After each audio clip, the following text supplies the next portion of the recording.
Okay, thanks for joining us today. I think we're going to tackle a seascape. If you don't know, we are in the middle of this pandemic, so all our state parks and beaches are closed, so we're going to paint from inspiration and just from our memory. Today's painting is a seascape, and it's based on a painting by Frederick Waugh, who's probably America's best seascape painter. Some beautiful paintings over the years. Last name is spelled W-A-U-G-H. You can find them on the internet, but also on my blog. I put together a very nice PDF file of an article with him in American Artist magazine many years ago. So let's get painting. First thing we're going to do is we're going to get a rough sketch of what we're doing. So I'm making a slight wash here, and I'll use a little gray that I had mixed out from yesterday's outdoor painting. And it's just a wash. I'm working in oils, and but this can be done equally as well in acrylics. And just real quick, our prismatic palette, if you've seen these videos, past videos, I always kind of go through from yellow to green. We have our prism, right? It's just nothing more than the light, color of light, the rainbow. So we have yellow, orange, red, magenta, purple, ultramarine blue. Phthalo turquoise, I've added white to that just so that you could see the color because it's relatively dark.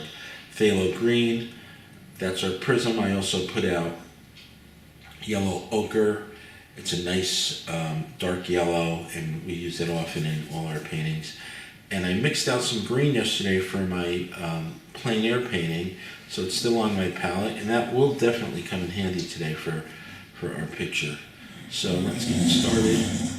And first thing I want to do is establish got a little hair on this canvas, but it's okay. I want to establish somewhat of a horizon line. Doesn't have to be perfect.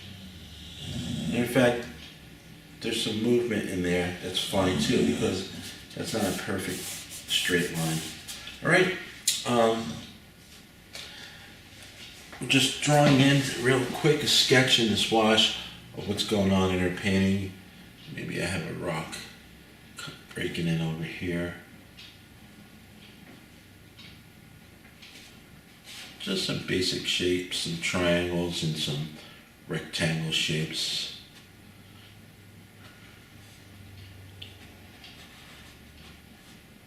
I'm not gonna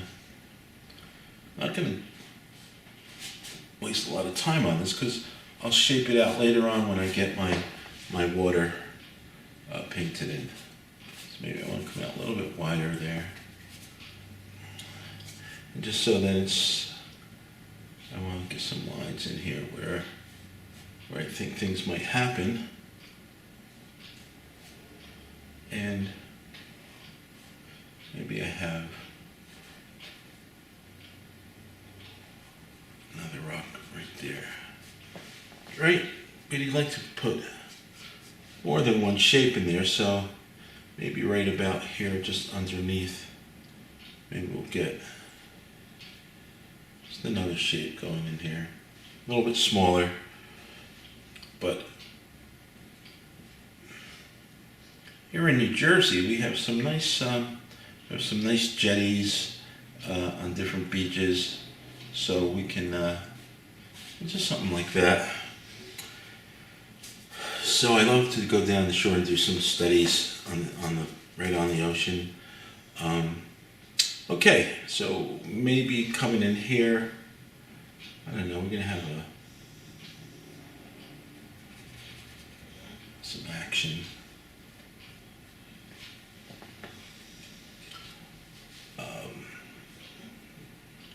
Just some water.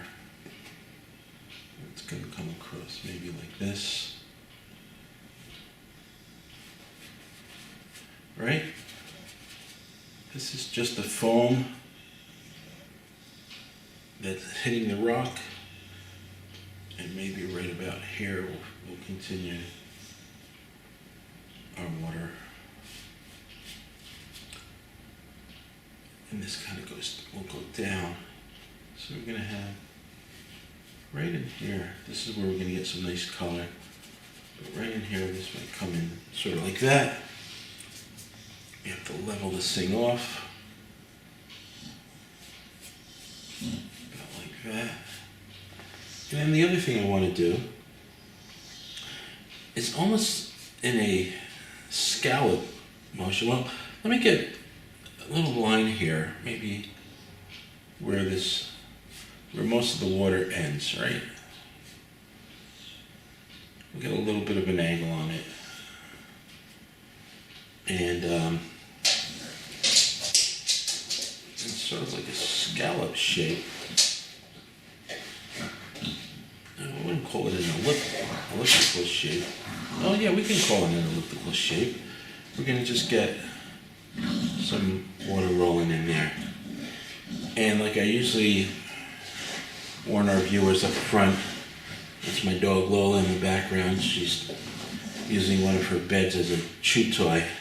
So you might hear some grunting sounds in there. But we're just getting some action lines here. Nothing's gonna be perfect at this point. I'll just scrub that line out so it doesn't.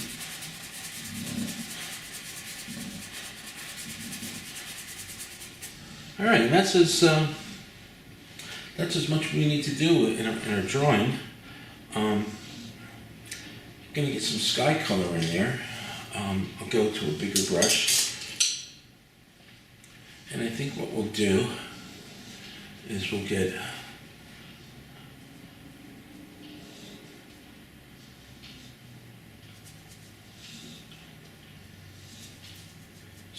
some warm orange and maybe a little bit of ochre right here.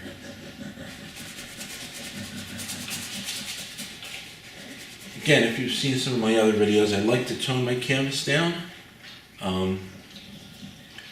It's a great way. If you see my palette's gray, my canvas is gray. And it's easier for me, maybe not for everyone. Some people like to paint on a white canvas, but I like the gray canvas. It makes it easier to distinguish lights from darks, especially when you're outdoors. The light is so bright, even on a gray day. So it's good to establish these tonal values as we work here.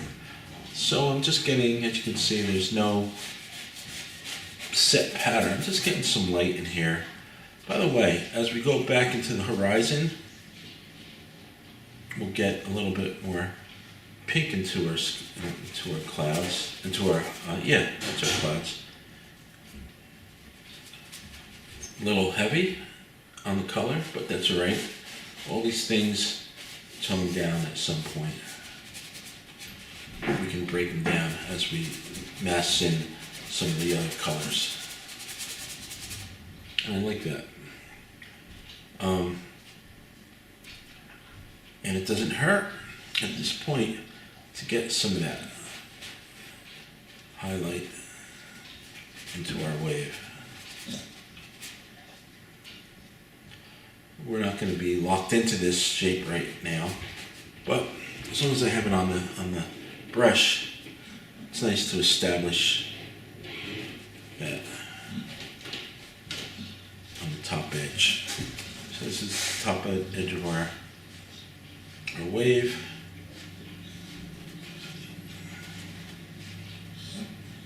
And it's out there.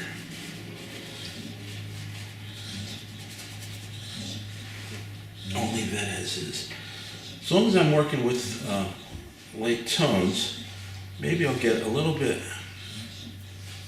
reflection right here in my foreground.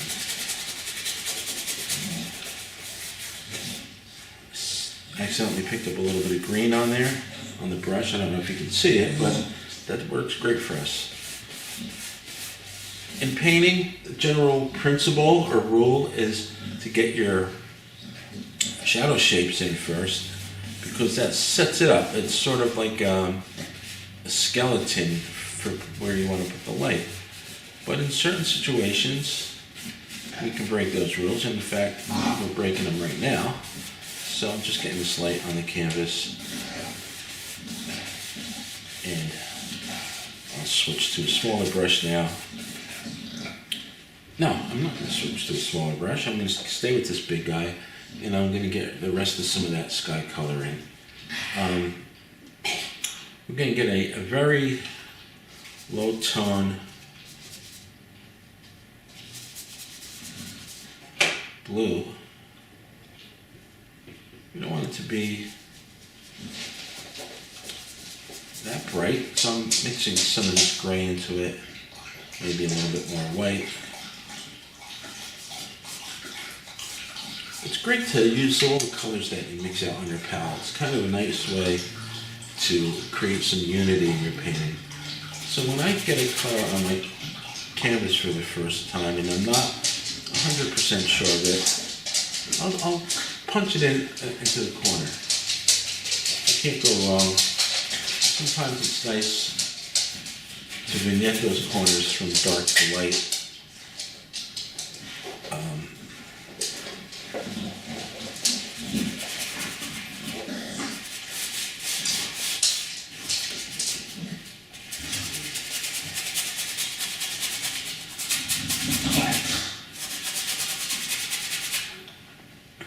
Not bad. Maybe get a little touch of yellow in here to warm it up. Right here in the middle.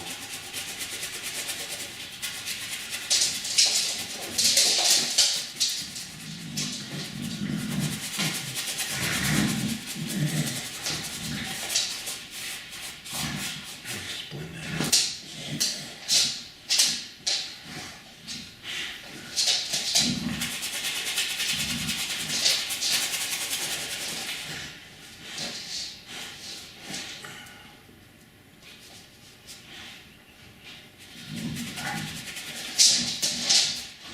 Nice to keep some unity of our light going from dark to light. So as I'm putting this in, keep it in mind, I shouldn't go too much darker in here than I am up there. So that little mixture that I made with the yellow works out good here because it keeps it relatively warmer. Okay. Now, I'm going to just get all that color in real quick, and then I'll show you right to our horizon line. One of the things I want to do here at my horizon line is get a little bit of a magenta. I usually use a ultramarine blue. Ultramarine red, which is a very low tinting magenta kind of red. I didn't put it out on my palette, but a lot of times when we get to that horizon, we're seeing the effects of the prism. We're seeing the effects of the sky, light into the sky. So as we go back in the distance, it's nice to get just a soft touch of that in there. You don't want to overdo it, then you change the whole mood of the painting. But the idea of especially a seascape is to create some moisture in the air, right? We want to get a real soft light. We don't want it to be too colorful at the horizon because generally it isn't. You have all this water from where you're standing out to as far as the eye can see. And that becomes a very soft light with a lot of moisture from the ocean in between. Okay, these YouTube videos are only 15 minutes in time, so I'm going to take a break for a second here and start a new video. A new segment, I should say. Be right back.